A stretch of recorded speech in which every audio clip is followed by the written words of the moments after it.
Hello, everybody. This is Dieter Kalt, and you're listening to 74 Once More, part 2 of an epic conversation I had with Pierre Beaulieu. I hope you like this episode, and if that is the case, don't be shy to like and share the link with your friends, leave some comments, or subscribe on iTunes or on all the other platforms. And now sit back and enjoy this episode. Let's go.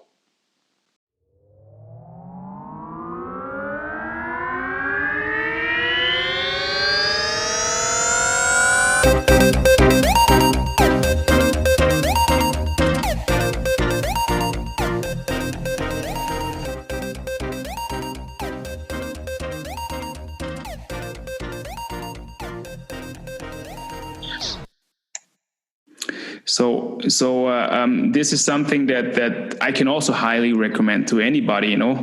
Start working with the man in the mirror. Or blaming it to somebody else. There's a lot of things to learn, but this kind of this positive attitude is something that really sticks out. And not everybody is able to look in the mirror and seeing, looking for mistakes inside himself. First of all, is there what kind of experiences did you have working with the coach that you won the first title with, for example, here in Klagenfurt? Was that something that that kind of experience that kind of made you who you are as a coach? This kind of approach, or no doubt? Yeah, no doubt. I think whether you work with somebody who, I'll just to put it bluntly, does it right or does it wrong, you can learn from every situation, and I've been very fortunate to have been in positions to do that. I've worked alongside some great people, some great coaches, and I've worked alongside people where I've learned what not to do or what works, what doesn't work, and how to apply it to specific groups of people. Whereas one thing or one way of doing things may apply to one specific group, it doesn't work in another situation. So it's just about also being able to evaluate things. And the person you're speaking about is Krister. Of course, that you were involved in that situation as well in that run, and that for me is he just the value that he placed on being a good human being and caring about his athletes, and really driving home that message that being a good teammate was something that was, cherished and valued within that organization and that locker room. And obviously, he was a student of the game himself, and somebody who was very passionate about hockey and tactics and everything that goes into coaching. But of course, somebody that relentless work ethic, and taught me a lot about what it was to be not only a good coach, but a good person and a good leader.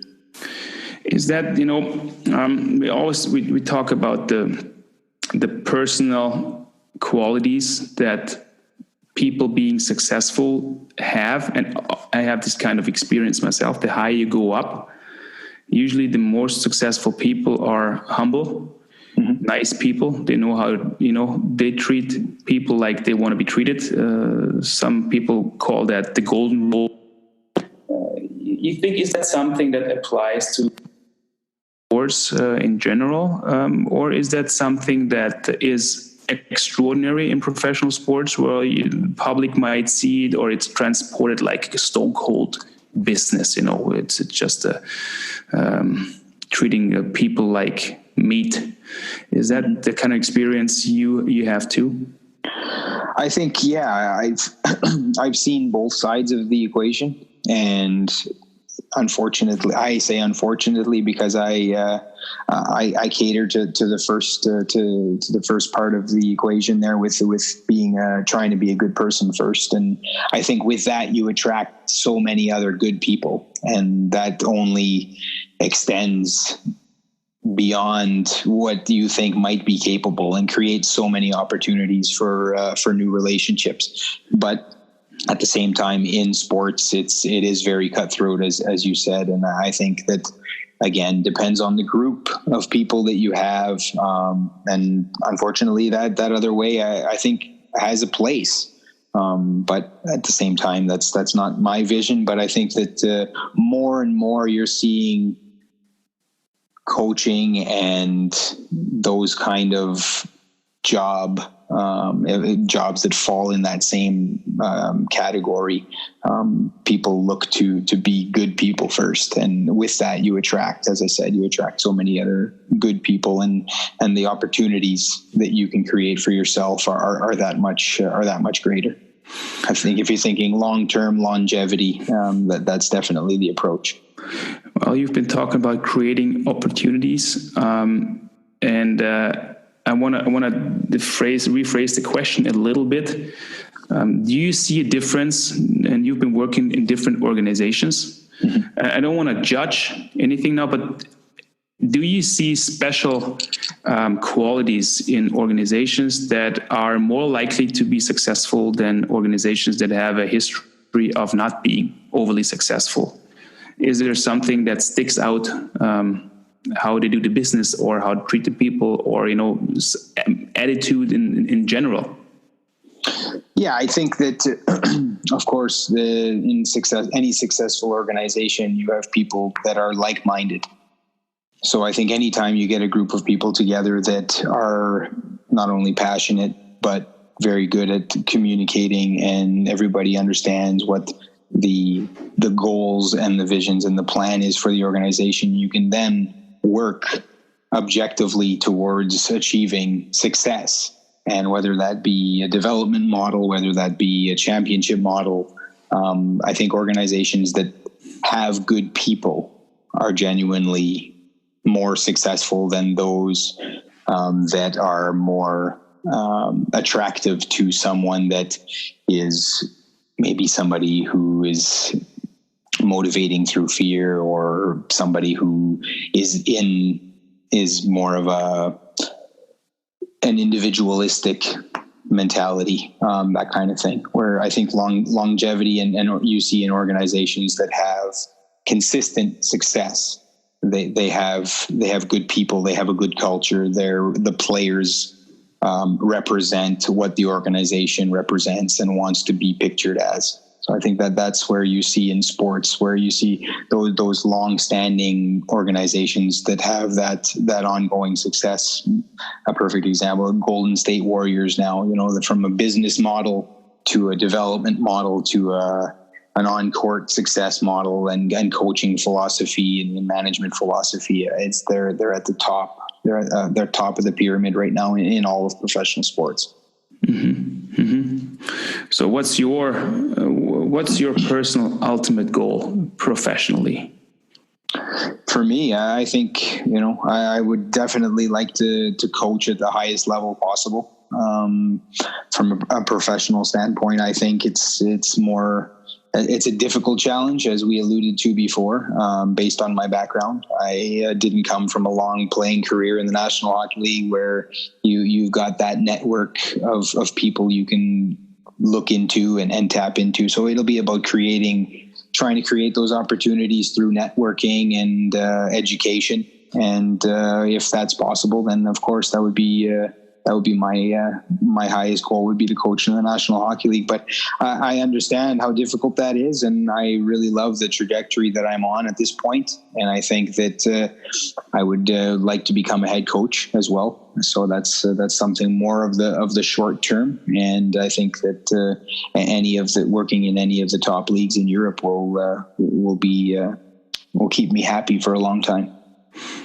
Well, you're still young, you're gonna go that path. I'm quite sure, because good things happen to good people. I really believe in that. And also from my personal experience, there is certain people in the business that know what they have to look for. And there's examples, from last 2 years, actually, a guy working in the Swedish league, coming from nowhere, out of, being a player and then going straight to the highest league possible, and doing a pretty good job there too. So everything is possible. But talk about leadership. a little bit. That's a big word, and it's used everywhere. What's your take on leadership? How important is the coach in that perspective? Well, I think from a coach perspective, it's ultimate. I mean, when you look at a group of people, a hockey team, if we're talking about my environment specifically, there's a lot of people involved. So I think it's about having coming back to that clear plan and vision, and being the one at the forefront, cutting down the trees and putting a path to what you believe in. And if you do that, not only will you establish credibility, but you'll pave the way for what the standard of work ethic is. And I think when you're the coach, it's about establishing that criteria and making sure that within a group such as a hockey team, that you have like-minded leadership group. So a group of guys. So typically in a hockey team, you've got that top 20%. So you've got your 4 to 5 to 6 guys, if you're lucky, on a good team with strong leadership, that really emphasize your message and really pass on your message and speak the same language as you, and really drive that home and make sure that they're helping you with the accountability factor and the everyday workings of the job. Leadership, yes, leadership is a big word, and it's really important, especially when things don't go well. Somebody has to steer the boat, and that was something that was really interesting for me. If I look back at it, as a coach, you work with people that have been in the business as professionals for 10, 15 years.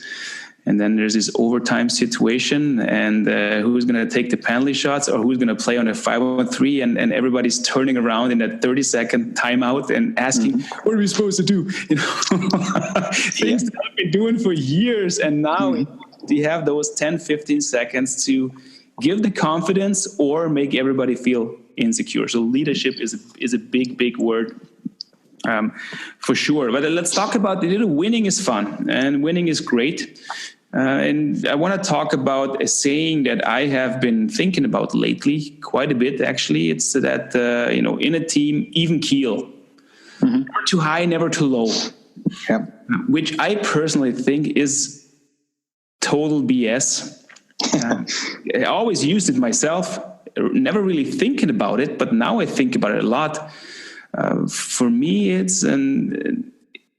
you have to know how to get out of the deep valleys of defeat and self-doubt pretty quickly if you want to become a professional in anything, or stay a professional in anything. Know how it feels, know exactly how it feels and what you don't want to have.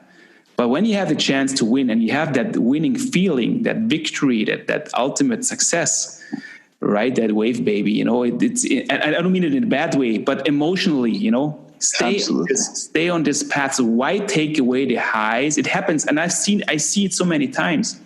Why take away the highs and take away the lows? I think it's a bad approach. I would change that right away. And I think about ever. Yeah, absolutely. And I think that the idea behind that for me is making sure that you're consistent in the way that you analyze. And that's not only in sports. I think that can apply to any business model or any person, any person's interest. I think if you analyze things with a sober mind, and what I mean by that is just making sure that you have objective rather than subjective criterias to analyze what it is you're going through, whether it's a 1-game performance, a 5-game performance specific to hockey, or a objective individual performance analysis. And that allows you to know your benchmarks. And then it's about injecting energy when you feel you need to inject energy. If the group, and that cuts back to leadership, in-moment leadership, as a coach, if you feel that you need to generate some energy and the group is lacking energy, or perhaps not in it that night, or a little bit fatigued, then you find ways to inject a dose of energy or motivation, and hopefully the results are there for you in the end. But I think when you analyze things with a sober mind, and you have a plan, and you trust that plan, good things will happen long term, and you can trust what you're doing. And I think that's something that we haven't really talked about trust that much. But I think when you trust someone, or you trust a plan, the confidence level is expedited, and people feel so good about it. And I think when we talk about a run, or feeling good about what you're doing in the game, whether it's on an individual level, or if it's somebody who, a group of guys that are now going, they've won 12 in a row, why change it? Well, there's a reason why you won 12 in a row, is you're doing the right things every day, and you've put yourself on that path, and now you've instilled trust in what you're doing, and that trust has built confidence, and confidence has led to success. Trust is also a big word. I've been laughing about this quite a bit in my late career years, when new people come, and you hear it all the time. New leaders come in, new managers or new coaches, and you hear, you gotta trust each other from day one. Well, I've seen that person for the first time in my life, but I have to trust him right away. And or respect, this kind of, it's something that has to grow. And it's for me, it's a lot of times used in the wrong context or in the wrong form. It doesn't exist from the start. That's fake. It's something that has to grow. But how do you build trust? How do you build respect? And even more important, how do you lose respect as a coach? Talking specifically about a coach, I think it comes back to doing the right things every day. And I truly believe that routine, and whether you're someone that gets up and works a 9 to 5, or you're a hockey coach like me, I think it's about establishing that credibility and knowing that people can depend on you. And I think once you've proven that, that's where trust is. And I think when you have a group of players, so in coaching specifically, if you have a group of players and you're working with them for the first time, it's going to take some time for them to trust you and to know that, hey, when it comes down to it, we know that this guy not only knows what he's talking about, but he knows that what he's doing, and he knows who he's going to put on the ice, and guys are going to be willing to work for you. And I think you establish that and create that through your everyday working routines. Do you think coaches have to be actors? No, I think the opposite, actually. I think coaches should be authentic. I think within a group of people at any point in time, I think authenticity is something that we've also lost in not only society and every day, but I think in sports. I mean, I've worked with many people where I gotta do this to get these guys going, or I gotta. They pretend they're mad to try and get the group fired up. These are just small examples, of course, but I think authenticity, because players, especially the guys I work with at this point in my career, they're not stupid. So I'm not that good an actor where I can pull that off. So I have to stick to authenticity. Well, I'm glad I hear that, and that was like a provocative question a little bit, because I know that to be true. Somebody's faking emotions. Yeah, done in coaching, in professional with professionals, and they don't believe a word.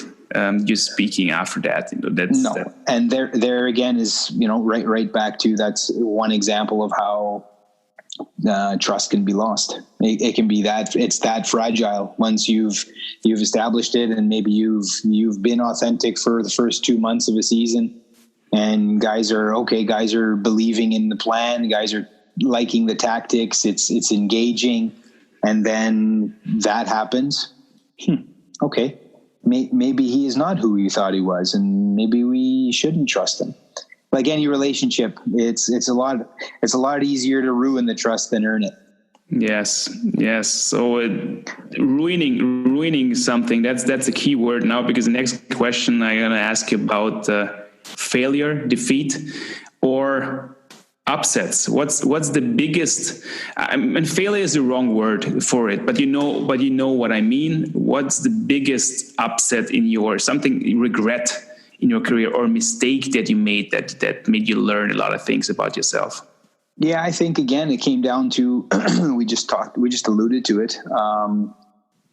This situation for me that was really for lack of a better term, as you just said, Dieter, a failure. Was a close colleague of mine, Christer, we talked about him earlier, ended up losing his job in Innsbruck, and it was a very difficult situation coaching the group of players that we had in the environment that we were in.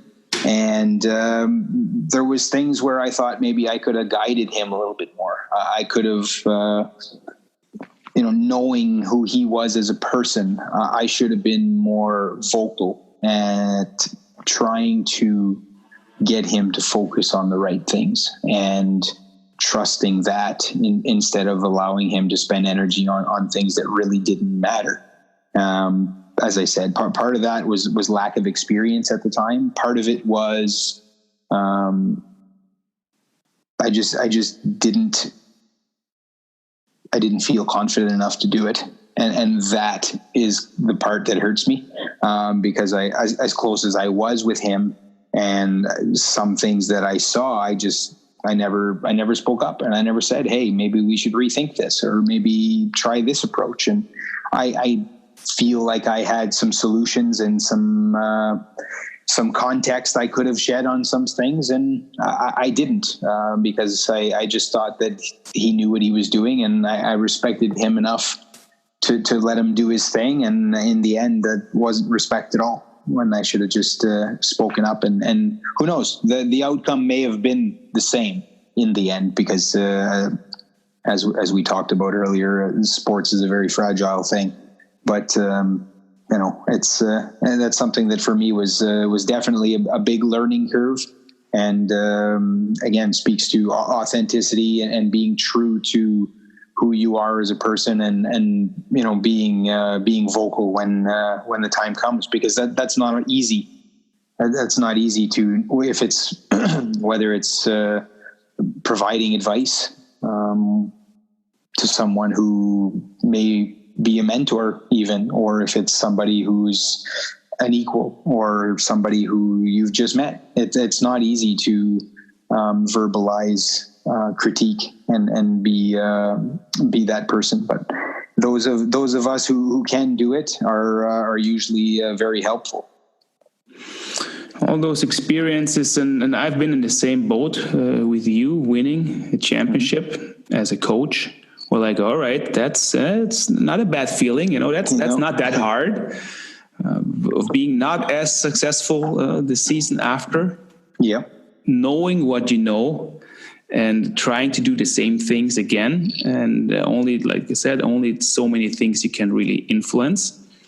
Suddenly it goes south, and you always ask yourself, what could I have done? So the championship coach from one year gets kicked out the next year. That's professional hockey. And it happened again this year in Austria again. Mm-hmm. The Messiah championship winning coach from last year got kicked out. Bolzano this year. So is he a worse coach than last year? Is he a different person than last year? I don't know. Probably not. Chances are not. But that's how close it is together. And you have to deal with this kind of emotional stress. It's a roller coaster. But being consistent in that field, and that's the mental approach that's so important that you have to develop in order to be successful and grow as a person. And that approach that you're having, self-improvement, rethinking, and making decisions on a rational basis. You think that's something that is common in sports, in professional sports, that their decisions are made based on facts, or decisions made based on emotions? What is more common? I would have to say the emotions, especially from my experiences in Europe. I would probably, I hate to assume. I always tell myself never assume, but I would probably, and let's call it an educated guess, that it would probably be similar in North America or in other areas of the world related to hockey. But I think it's just such a passion for so many of the people involved. And I think when things don't go well, it's there has to be somebody that takes the fall. And unfortunately, coaches are at the forefront of that. They take the brunt of that. And no, I mean, when we talk about the coach that got fired this year in Austria, we won't name his name, but it's tons of respect for him, his approach to coaching, his coaching philosophy, and his ability as a coach. And from what I have understood, from what I heard, a very good leader and a good motivator.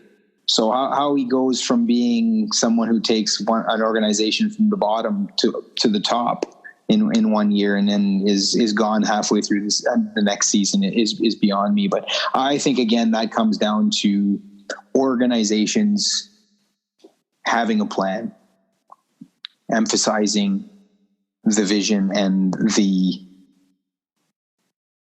objectives, the strategic objectives that will get you to the ultimate goals. And ultimate goals don't necessarily have to be, well, we have to be in the finals every year.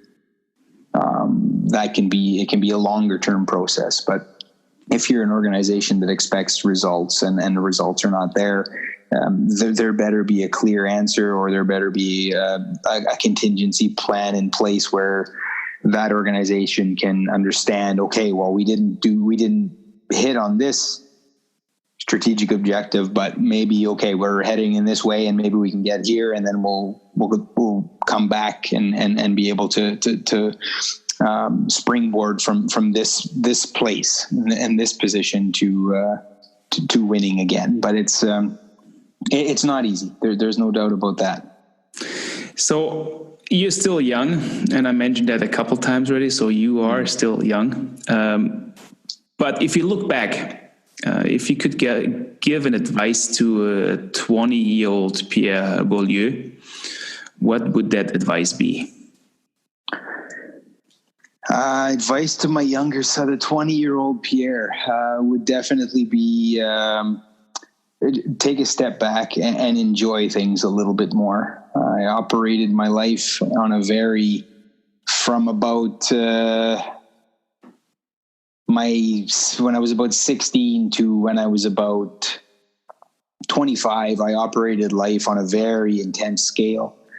And as much as I worked hard and was disciplined and dialed in and tried to do absolutely everything right, it was exhausting. And my intensity levels and my wanting to do good was often counterproductive. So there's a fine balance to that, and that doesn't mean that do everything that makes you happy, and then never face fear, or never go in a direction where you feel uncomfortable. But just enjoy things a little bit more, and listen more, because when I was in a situation where, if I was in a situation when I was younger and operating in that high intensity mode, and I didn't enjoy things. I didn't listen to people. I didn't take things in. I didn't learn from people and situations the way that I learn from them now. And then that would definitely be something that would benefit me when I was 20. I have one final question, Pierre, and thank you for all that insight so far. It's always my closing question. What is success to you? success to me is being happy, feeling good about who you are as a person, being true to yourself and who you are and what you're working towards, and just surrounding yourself with great people that you can talk with and have intelligent conversation, and a good shoulder to cry on if you need it, and a good friend to have a laugh with if you need it. And I think if you can have that in life, and you're pursuing something that you're interested in, I think you're going to be pretty well set. Thank you for those great words at the end of our conversation. There's a lot of more things to talk about in the future. Next, that's something I'm looking forward to. I'm going to speak with you, being a head coach. I look forward to that. Yes, and a married man, a very happy man with a beautiful Austrian wife. And we're going to be having this interview in German. So good luck with that. Thank you very much. I really appreciate you taking the time. Pleasure's mine. Good luck in the next season, and no regrets, my friend. Thank you, bud. Pleasure.